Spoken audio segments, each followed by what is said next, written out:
রহমতুল্লাহ। আসবটস থেকে আমি নাবিল। আমি আপনাদেরকে আজকে টয়োটা ভক্সির এই গাড়িটা দেখাতে যাচ্ছি। এটা হচ্ছে ভক্সি 2020-এর মডেল, পার্ল কালার, একদম টপ প্যাকেজ, জেডিস কিরামিকি। এটা 20-এর ওল্ড শেপ, 20-এর নিউ শেপও আছে। এই গাড়িটার প্রাইস 37,50,000 টাকা। 20-এর মডেল, পার্ল কালার, প্যাকেজ হচ্ছে জেডিস কিরামিকি। টয়োটা ভক্সি এমন একটা গাড়ি যেটা সম্পর্কে একটা সময় রিউমার ছিল ভক্সির গিয়ার বক্স নষ্ট হয়ে যায়, বাট ইট ইজ টোটালি রং। আসলে বক্সিকে যারা খারাপ মনে করেন, মনে করে টয়োটা নোয়া নেন, এটা হচ্ছে এমন একটা বিষয় যে আপনি টয়োটা নোয়া বা বক্সি বলেন, দুইটা সেম গাড়ি, same engine, same chassis, same gear box. So বক্সি রিউমারটা ছড়াইছে একটা সময় বক্সি একটু কম প্রাইসে পাওয়া যেত, তার ভিতরে কিছু খারাপ গাড়ি আসতো, গিয়ার বক্স নষ্ট হয়ে যেত, যার কারণে বক্সির প্রতি মানুষের একটা খারাপ ইয়া ছিল যে গাড়িটা খারাপ। তারপরে নোয়ার সেল হওয়া শুরু হলো, বাট আসলে অ্যাকচুয়ালি নোয়া স্কোয়ার বক্সি সেম জিনিস।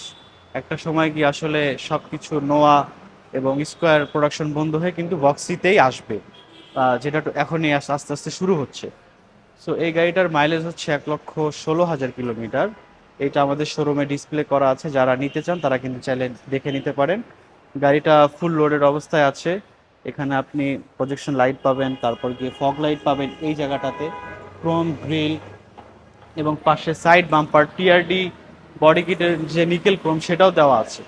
এখন বক্সি এমন একটা গাড়ি যারা 7 সিটার গাড়ি চাচ্ছেন এবং খুবই রিজনেবল প্রাইসের ভিতরে চাচ্ছেন, আর 7 সিটার গাড়ির ভিতরে যারা সর্বোচ্চ কমফোর্টও চাচ্ছেন, তাদের জন্য হচ্ছে বক্সি একটা বেস্ট অপশন।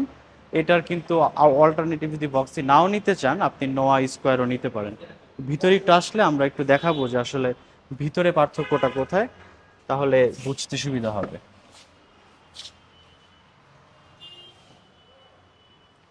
তো এটা হচ্ছে ভিতরে এই জিনিসগুলো যদি দেখছি আমরা, এগুলো কিন্তু সব জাপান থেকে লাগানো অবস্থায় আসছে।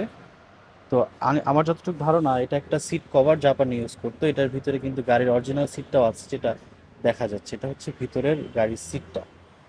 তো আমি জানি না এটা কার পছন্দ এরকম, বাট দেখতে খুব একটা ভালো লাগছে না, এটা শিওর।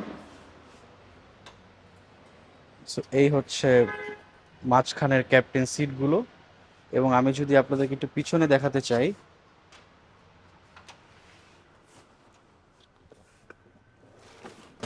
এটা হচ্ছে একদম পিছনের সিটটা।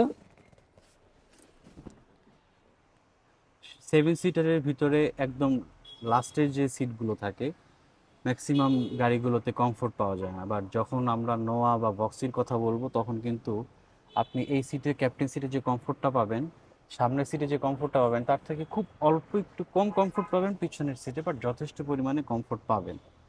যেটা কম পাবেন সেটা হচ্ছে লেগ স্পেস। অন্যান্য 7 সিটারের সাথে কম্পেয়ার করি, যেমন টয়োটা প্রাডোরও 7 সিটার হয়, এক্সটেলেরও হয়, সিআরভিরও হয়, প্রিয়াস আলফারও 7 সিটার হয়, সেগুলোর সাথে যদি কম্পেয়ার করি, ওগুলোর প্রাইস কিন্তু অনেক হাই। বাট এটার প্রাইস বিবেচনায় ওগুলোর সিটের চেয়ে এটার সিটের কমফোর্ট অনেক বেশি, এবং প্র্যাকটিক্যালও যথেষ্ট ভালো। সো এই ছিল এই গাড়িটার ভিতরের ইন্টেরিয়র, আমি আপনাদেরকে দেখালাম। পাওয়ার ডোর, 2 ডোর পাওয়ার, যেহেতু জেডিস কিরামিকি, সো ফুল লোডের অবস্থায় গাড়িটা এসছে। এবং ঠিক এটার পাশে কিন্তু টয়োটা নোয়া একটা গাড়ি আছে, এটা হচ্ছে নন হাইব্রিড পাল কালার। আর তার পাশে আরেকটা আছে টয়োটা নোয়া, এটা হচ্ছে ব্ল্যাক কালার, এটা হাইব্রিড। সো এই দুইটা গাড়ি কিন্তু আপনার সেম। মাঝখানে যেটা দেখছি এটা বক্সি, জাস্ট এটার বডির যে ডিজাইন এটাই শুধু আলাদা, বাকি মেজর যে জিনিস, চেসিস, ইঞ্জিন থেকে শুরু করে সব কিছু সেম। সো এই ছিল এইটার ভিতরে অপশন এবং গাড়ির ডিটেলস। গাড়িটা রেডি আছে শোরুমে, যারা নিতে চান তারা কিন্তু চাইলে আমাদের শোরুমে ভিজিট করে রেডি স্টক থেকেও নিতে পারেন, অথবা গাড়ি দেখে আপনি কিন্তু চাইলে প্রি অর্ডারও নিতে পারেন।